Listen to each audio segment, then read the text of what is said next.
I think it was the F17, F16s, and then the S922s. And some of those S922s are still in operation today. Still alive. They're still alive and they're still kicking well. And then we actually started off with where is the solution going? How do we foresee it going? Yeah. We've been adding value every month to that solution, and our customers give us a lot of ideas, a lot of inspiration. Yes. I've got continuous calls with them on a monthly where we have sessions. How can we improve the software? How we can add value?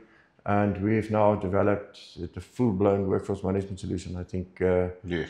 I don't want to go into too much of the modules. Yeah. But the newest enhancement is our hosted advanced access control, hosted anti-passback, sequential clocking, time zones, all Everything of that. from a web server. From a web server. Okay. That device talks directly to a web server. Yes.